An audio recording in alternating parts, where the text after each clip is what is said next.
کہا کہ یہ شخص اس لیے میں نے اس سے کہا کہ نماز قصر ادا کرے کہ چونکہ یہ مدینے سے صرف اور صرف میری زیارت کی نیت سے یہاں آیا ہے خراسان میں، لیکن تو میرے نام پر، میری زیارت کے نام پر مامون الرشید کا، وقت کے حکمران کا تقرب حاصل کرنا چاہتا ہے، اور تمہارا سفر سفر معصیت ہے، تمہارا سفر سفر گناہ ہے۔ یہ امام کی شجاعت ہے، یہ امام کی استقامت ہے۔ آپ کی زندگی کی دیگر ابعاد وقت نہیں کہ میں ان کی طرف اشارہ کروں، یہاں تک کہ امام کی زندگی کا اہم ترین پہلو وقت تمام ہو رہا ہے۔ بس چند ایک جملے اور عرض کر دوں، اور یہ جملہ بہت اہمیت کا حامل ہے اس لیے میں، ورنہ چونکہ گفتگو وقت تمام ہو رہا ہے تو میں گفتگو سمیٹ لیتا۔ وہ امام کی معرفت، امام کی عبادت، جود و عطا،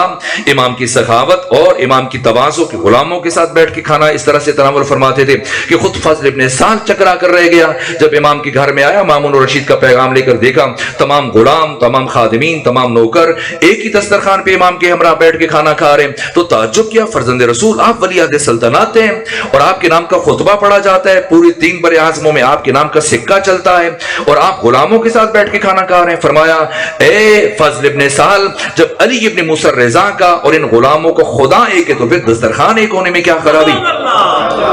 باقی پہلو، باقی جہتیں وقت نہیں، کسی اور موقع پہ میں آپ کی خدمت میں عرض کروں گا، لیکن ایک اہم ترین مرحلہ جو آقا امام علی ابن موسیٰ الرضا نے ان 3 سالوں کے اس ابتدائی مرحلے میں جب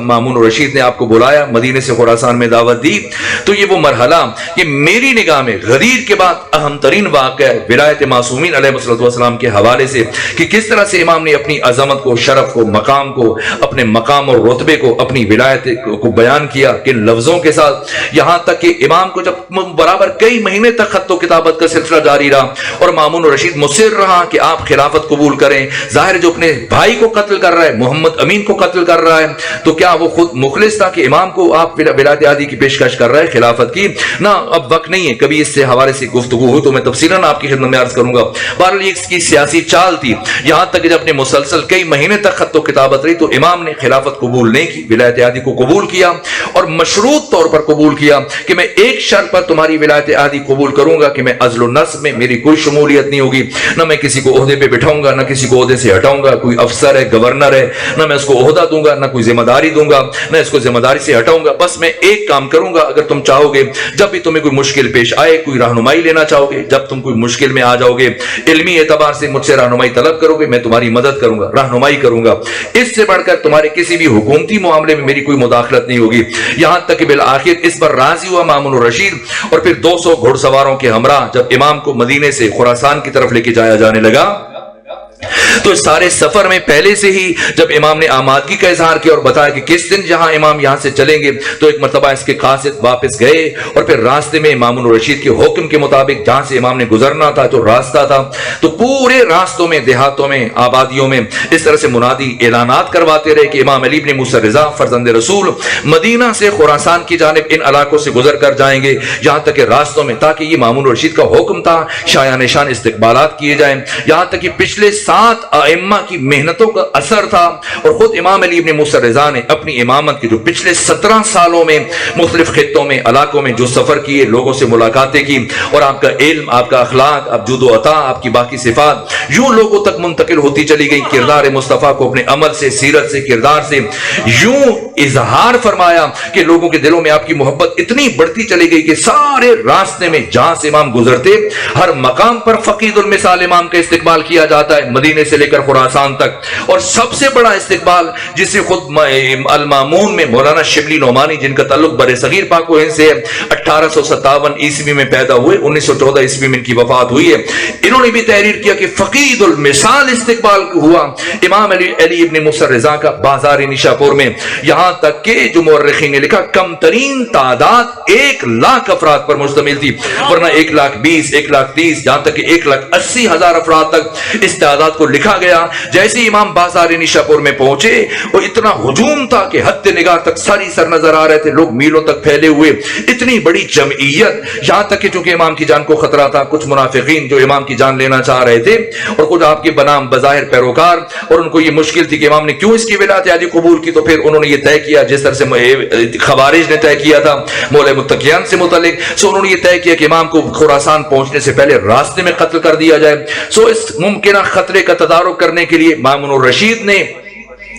امام کی حفاظت کے لیے 20 ایک جیسی اماریاں یوں اس طرح سے سفر میں رکھی ہیں کہ پتہ نہ چلے کہ امام ان میں سے کون سی اماری میں سوار ہیں. لیکن وہ ہجوم، وہ اجتماع، ہزاروں افراد، 1 لاکھ سے زیادہ شرکاء جو اتنی دیر سے، مثلا جیسے آج جہاں پہ مجلس ہے تھوا بہادر میں، اس مجلس کے لیے اشتہار چھپا ہے پہلے سے، مثلا واجد بھائی نے، باقی جو منتظمین ہیں، بانیان ہیں، برابر انہوں نے پیغامات بھیجے، آپ کو کالز کیے، میسیجز بھیجے کہ اتنے بجے مجلس شروع ہو جائے گی، اتنے بجے مجلس ختم ہو جائے گی. اسی ترتیب سے آپ یہاں آئے. لیکن آج سے 1200 سال پہلے چشم تخیل کو لے چلے، باقاعدہ ایسے طے نہیں تھا کہ امام فلاں دن آئیں گے، اتنے بجے آئیں گے، نہ، بس ایک اندازہ تھا کہ مدینہ سے چل چکے ہیں اور فلاں دن کے قریب یا دوسرے دن تیسرے دن پہنچ جائیں گے. لیکن اتنی محبت تھی لوگوں کے دلوں میں امام علی ابن موسیٰ رضا علیہ السلام سے متعلق کہ جب آپ تشریف لائے تو پہلے سے اتنا عظیم الشان اجتماع آپ کے لیے حالت انتظار میں، کوئی 3 دن پہلے سے وہاں موجود ہے، کوئی 2 دن سے، کوئی 1 دن سے، کوئی چند گھنٹوں سے، یہاں تک کہ جب دیکھا کہ اماریوں پر پردے ہیں تو ایک مرتبہ چاروں طرف سے آوازیں بلند ہوئی ہیں، فرزند رسول،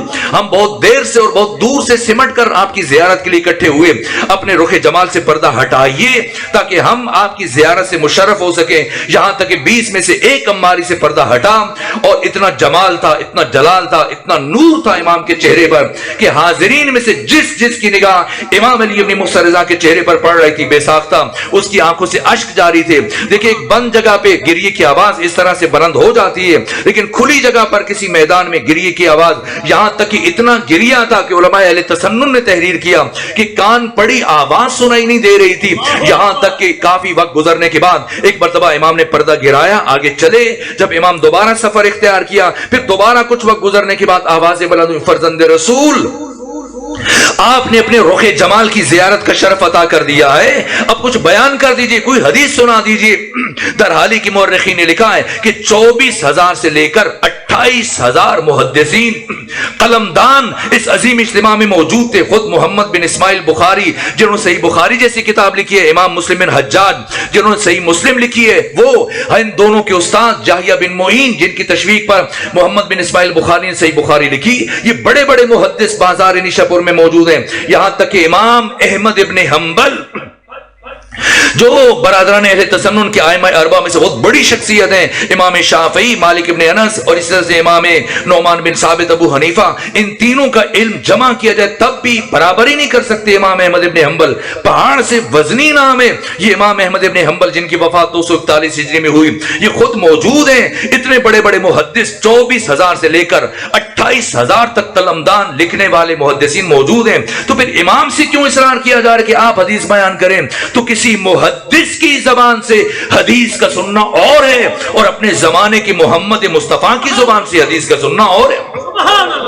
اس لیے جیسے ہی اصرار بلند ہوا تو ایک مرتبہ امام نے دوبارہ پردہ ہٹایا. ساری باتوں کو چھوڑ کے بس 2 جملے عرض کروں. یہاں تک کہ جیسے ہی امام نے پردہ ہٹایا تو آپ نے ان لفظوں کے ساتھ گفتگو شروع کی، فرمایا سنو، مجھ سے میرے بابا موسیٰ کاظم نے، ان سے ان کے بابا جعفر صادق نے، ان سے ان کے بابا محمد باقر نے، ان سے ان کے بابا علی زین العابدین نے، ان سے ان کے بابا حسین ابن علی نے، ان سے ان کے بھائی حسن مجتبیٰ نے، ان سے ان کے بابا علی ابن ابی طالب نے، ان سے پیغمبر گرامی اسلام نے، اور ان سے اللہ نے یہ فرمایا.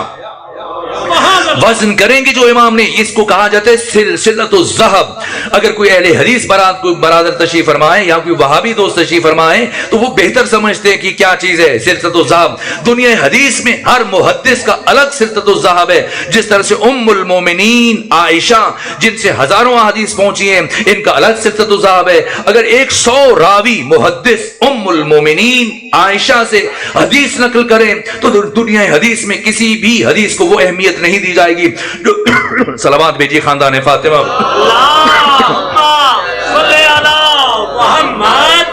جو ان کے بھانجے عروہ بن زبیر کی حدیث کو اہمیت دی جائے گی. اگر عروہ بن زبیر ام المومن سے حدیث نقل کرے اسے جو اہمیت ملے گی، آگے عروہ بن زبیر سے آگے 1000 محدث حدیث نقل کریں کسی کو اہمیت نہیں دی جائے گی. جو محمد ابن مسلم ابن شہاب زہری ان سے حدیث نقل کرے یہ ان کا سلسلۃ الذہب ہے. اسی طرح سے ابو ہریرہ، باقی روات محدثین. اور یہ سلسلۃ الذہب جسے امام علی ابن موسیٰ رضا نے بیان کیا بازار نیشہ پور میں، اور جس انداز سے خود خدا تک پہنچے، خود امام احمد ابن حنبل پہاڑ سے وزنی نام ہے، وہ شخصیت کہ 9 برس کی عمر میں آپ نے فتویٰ دینا شروع کیا اور ان کی عمر 19 سال تھی جب امام کی امامت کا آغاز ہوا، اور بازار نشاپور میں جب امام پہنچے ان کی عمر 36.5 سال تھی، اور امام کی شہادت کے وقت امام احمد ابن حنبل کی عمر 40 سال تھی۔ یہ امام احمد ابن حنبل کے تاریخی الفاظ ہیں۔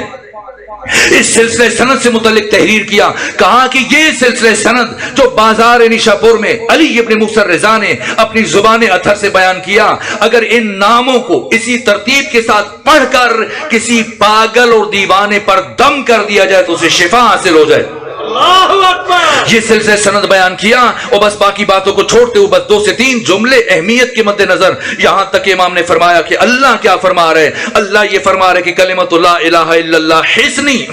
کلمہ لا الہ الا اللہ میرا قلعہ ہے، فمن دخل فی حصنی امن من عذابی، جو اس قلعہ توحید میں داخل ہو گیا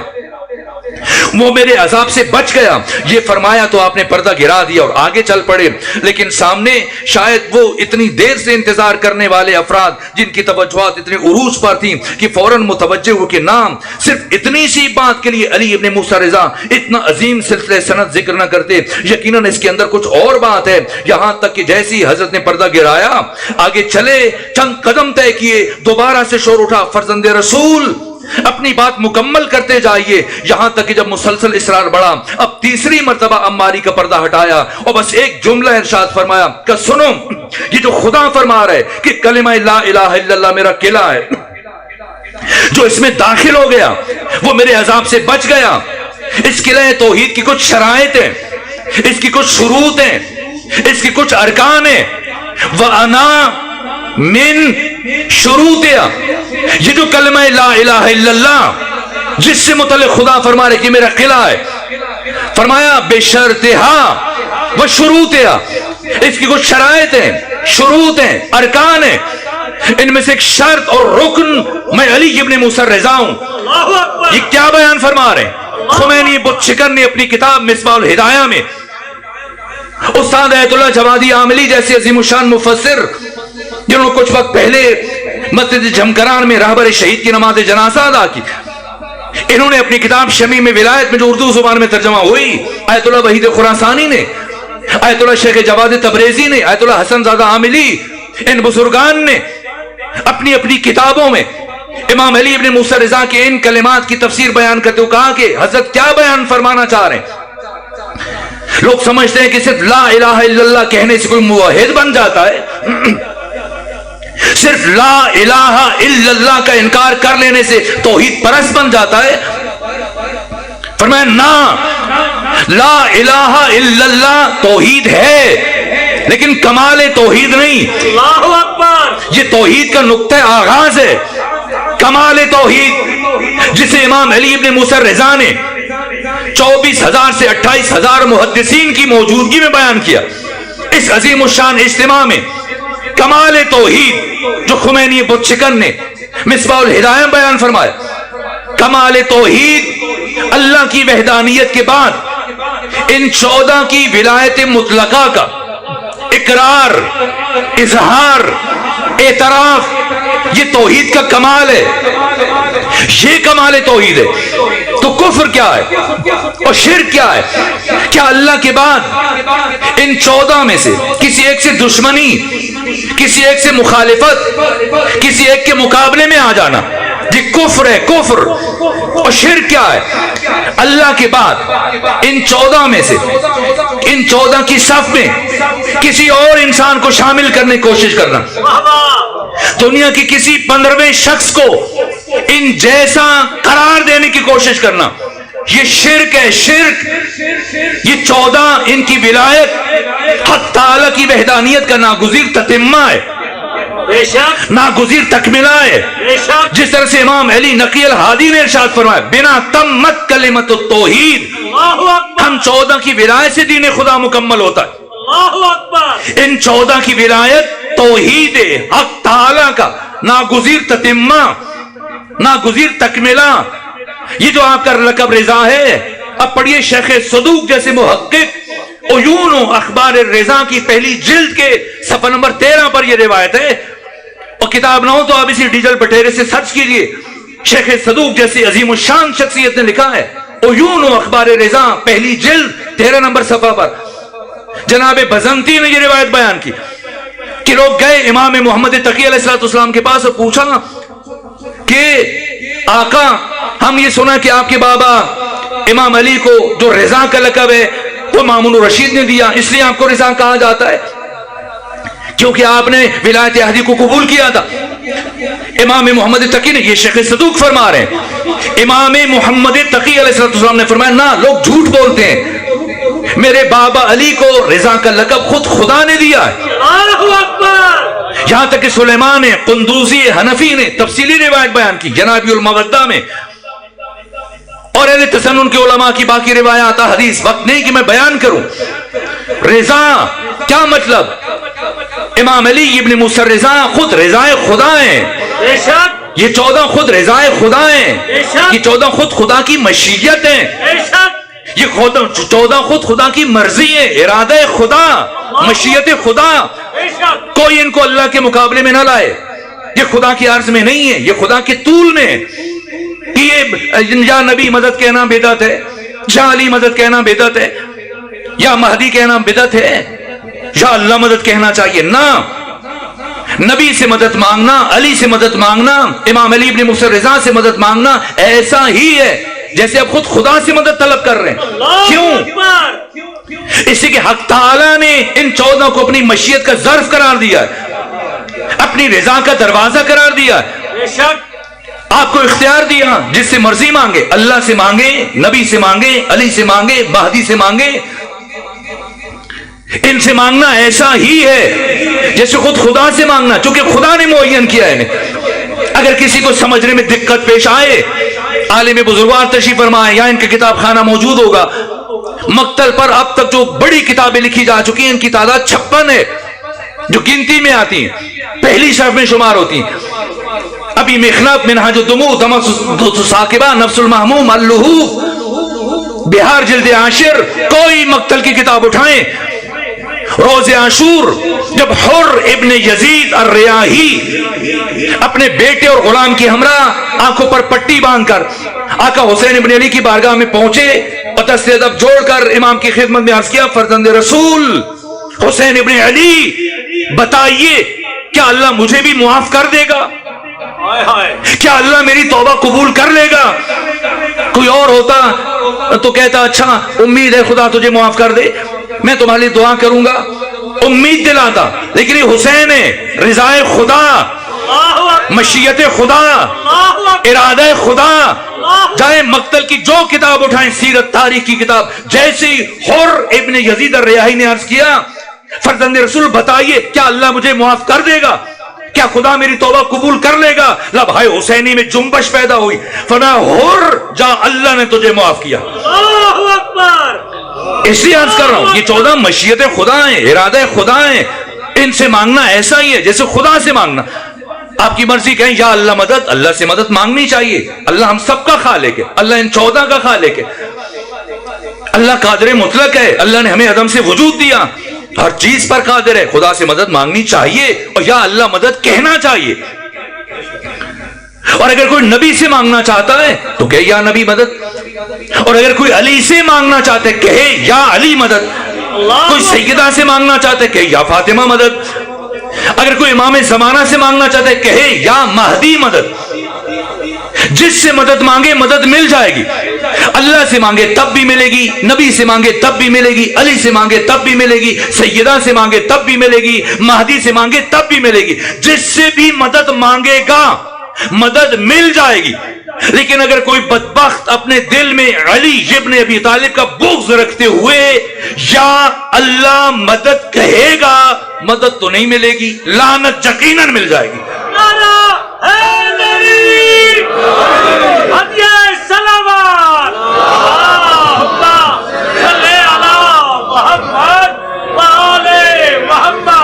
میں شرمندہ ہوں کہ اپنی اللہم صلی اللہ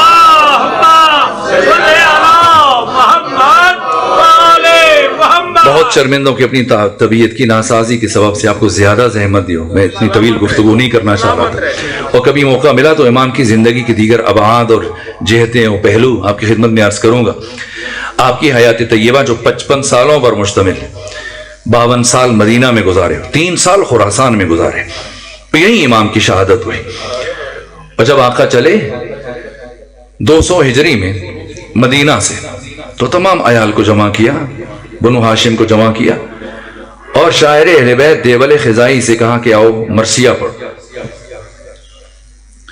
اور جب انہوں نے مرثیہ پڑھا، پیغمبر اسلام سے شروع کیا، ہر معصوم سے متعلق ایک ایک دو اشعار کہتے ہوئے جب امام موسیٰ کاظم تک پہنچے اور مرثیہ روکا، حضرت نے فرمایا کہ دیول خزائی 2 مزید اشعار کا اضافہ کرو۔ جناب دیول نے عرض کیا فرزند رسول کون سے 2 مزید اشعار اضافہ کروں؟ کہ آپ یہ شعر پڑھو جس کا مفہوم یہ ہے کہ اب ان قریب سرزمین طوس میں بھی زہرا کے ایک بیٹے کی قبر بننے جا رہی ہے۔ ہائے ہائے ہائے ہائے تڑپ کر پوچھا کون ہے وہ؟ میں نہیں جانتا۔ کہے دیول خزائی مجھے پردیس میں شہید کیا جائے گا، ہائے ہائے وہ قبر جس سے متعلق تجھے کہہ رہا ہوں وہ خود میری قبر ہوگی، علی ابن موسیٰ رضا کی قبر۔ ہائے ہائے یہاں تک کہ جناب دیبل نے امام کے کہنے پر گریہ کرتے وہ اشعار پڑھ دیے، تو پردے میں دوسری جانب جو خواتین تھیں ایسا کوہرام برپا ہوا، یہاں تک کہ کنیز دوڑی دوڑی آئی، امام کی خدمت میں عرض کیا فرزند رسول مرثیہ رکوا دیجیے۔ پوچھا کیا ہوا؟ کہا جب سے آپ نے موت کی بات کی ہے اور دیبل خزائی نے مرثیے میں یہ شعر کہا ہے، تب سے آپ کی بہن جناب معصومہ نے یوں گریہ کرنا شروع کیا کہ بالآخر بے ہوش ہو گئی، ہائے ہائے اور ہمیں ڈر ہے کہ کہیں ان کی موت نہ ہو جائے۔ امام علی ابن موسیٰ رضا اٹھ کر تشریف لائے۔ میں ایک جملہ عرض کروں، اپنے بھائی کو شہید ہوتے ہوئے نہیں دیکھا، ہائے ہائے صرف سنا، بھائی کی موت اور شہادت کا سنا، سن کر بے ہوش ہو گئی۔ صرف سنا، جناب معصوم قوم 201 ہجری میں آپ کی شہادت ہوئی۔ ہائے یہ روایت جو عام طور پہ کہ آپ کی شہادت کے بعد آئی ہو، کوئی کسی کتاب میں ایسی کوئی روایت موجود نہیں ہے۔ امام کی زندگی میں شہید ہو، آپ کی زندگی میں رخصت ہو، اور تفصیل کبھی کسی اور موقع پہ عرض کروں گا۔ بس میرے عزیزو،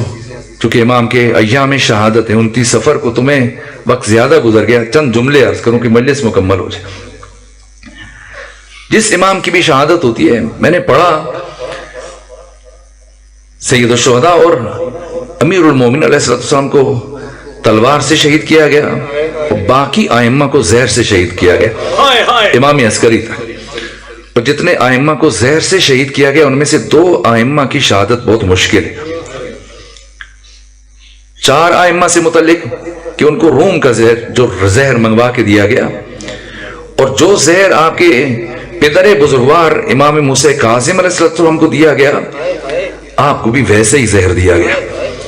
اور جو کلمات آپ سے متعلق باقر شریف القرشی نے تحریر کی،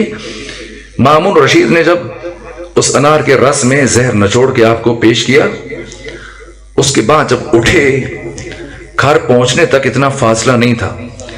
لیکن کئی مرتبہ زمین پہ بیٹھے ہو کے پھر اٹھے، ہائے ہائے ہائے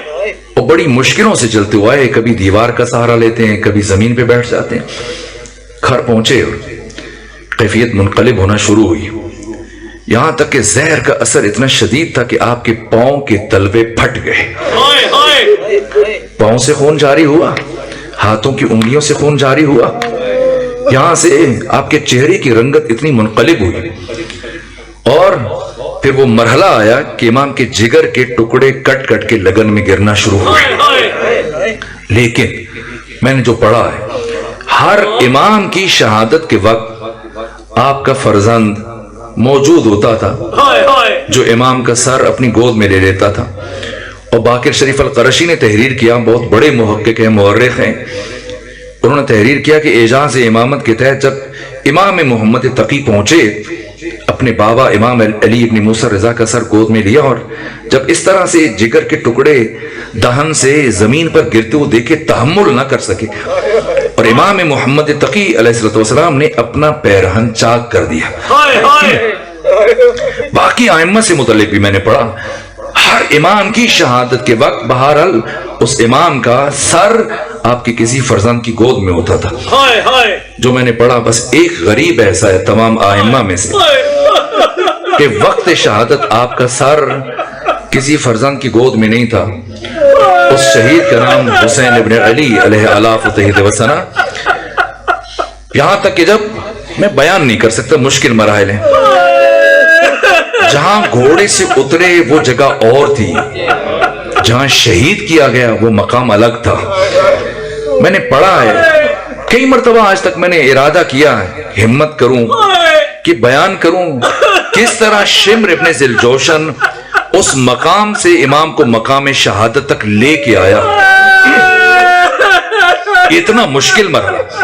اس نشیب میں جب لے کے آیا، اور پھر وہ مرحلہ کہ امام کو کندھوں سے دھکا دیا،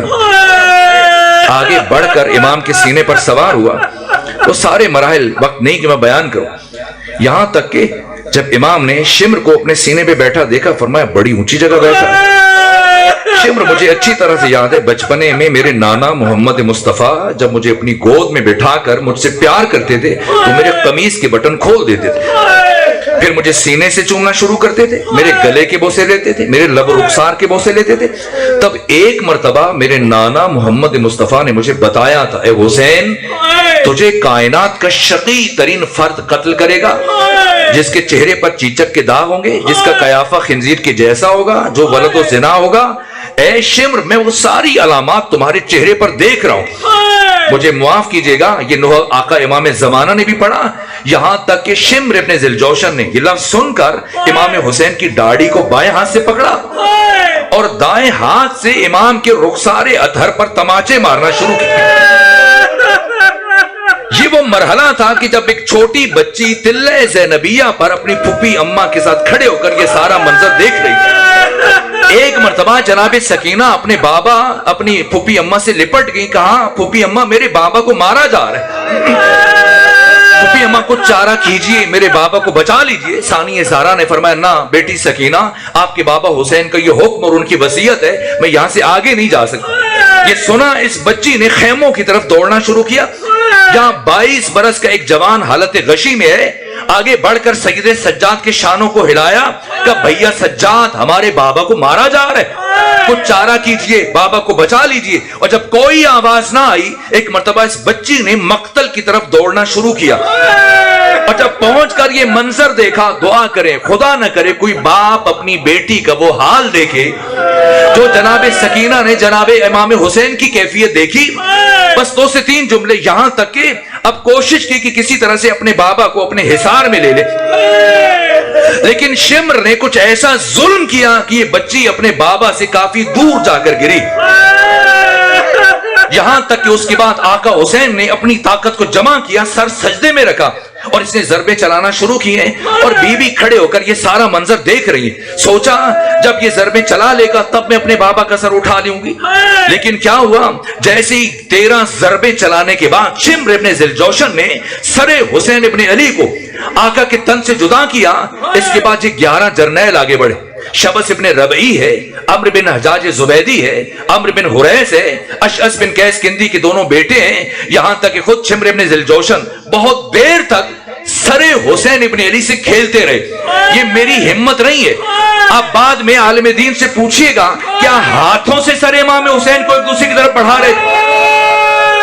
اتنی گستاخی کے ساتھ سر حسین کے ساتھ جسارت کی جا رہی تھی، اور یہ بچی برابر کھڑے ہو کر انتظار کرتی رہی کہ ابھی میرے بابا کا سر مجھے دے دیا جائے گا،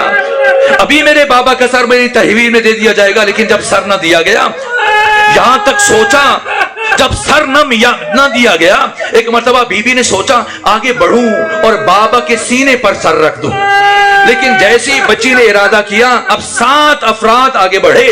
اہل مقاتل نے لکھا ہے، منہاج الدموع دمت و ثاقبات، تمام اہل مقاتل نے لکھا، سب سے پہلے اخنس بن مرشد آگے بڑھا، اس نے آگے بڑھ کر امام حسین کا امامہ لوٹا۔ پھر اسحاق حضرمی آگے بڑھا، اس نے آگے بڑھ کر امام حسین کا پیرہن اتارا۔ اس کے بعد اسود بن خالد آگے بڑھا، اس نے آگے بڑھ کر امام حسین کے جوتے اتارے۔ اس کے بعد جمی بن خلق آگے بڑھا، اس نے آگے بڑھ کر امام حسین کی تلوار لوٹی۔